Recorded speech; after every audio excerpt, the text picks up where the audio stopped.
Hiya, I'm Jasper, and welcome to your video review for The Island. It's a movie starring, stick with me, Ewan McGregor, Scarlett Johansson, Michael Clarke Duncan, Steve Buscemi, Sean Bean, Djimon Hounsou, and Ethan Phillips. Whew, a lot of people.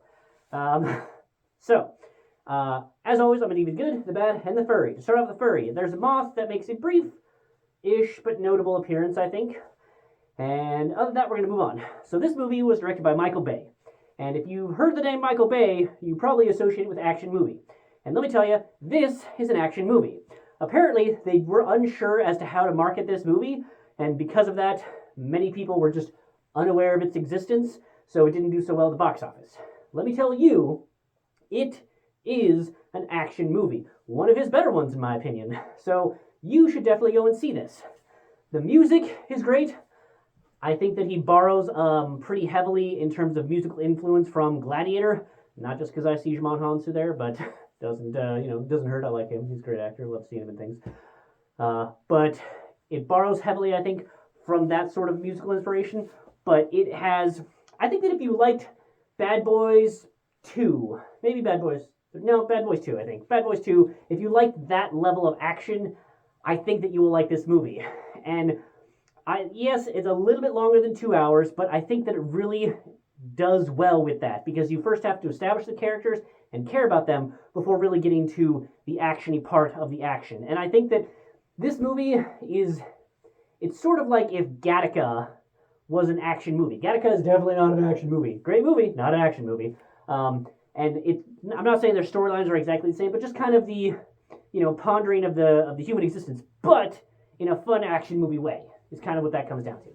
So I think that you should give this movie a chance because the music is excellent. The CGI, this movie was made in 2005, and I think the CGI really does hold up because so much of this was done practically because it was 2005 before everything could be CGI for cheaper.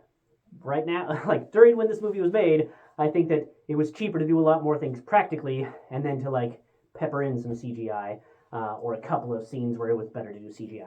I will say that I think that this movie has a little bit rosier of expectations of where we would be or would have been, given the time frames that I think that it's supposed to be set in. But it's still interesting to think of that could happen if you give it a little bit more time than they seem to think that it would take us. But it's fantastic. I love all the action set pieces. I love the main actors. I love all the supporting actors. I think everybody just knocked it out of the park. And the action, which this is an action movie, is just fantastic. So it's one of those movies where it has heart. It has a couple of funny scenes, but I wouldn't say that it's like Marvel level of quippy. I think that it's just like a couple of okay, that's a lighthearted moment, and then back to the action type of thing. But you care about all of them. And this has good pacing throughout, and it has great cinematography, and it has Michael Bayism's explosions, but in a way that, again, makes sense within the universe that they have. So I think that this is definitely worth a watch, and just, give it a shot. I think that if you like action movies, and you like Michael Bay, and you like literally any of the actors that I listed, but especially Ewan McGregor and Scarlett Johansson, I think you will like this movie. Have you seen this movie? Have you even heard of this movie before? Have you watched it after my review?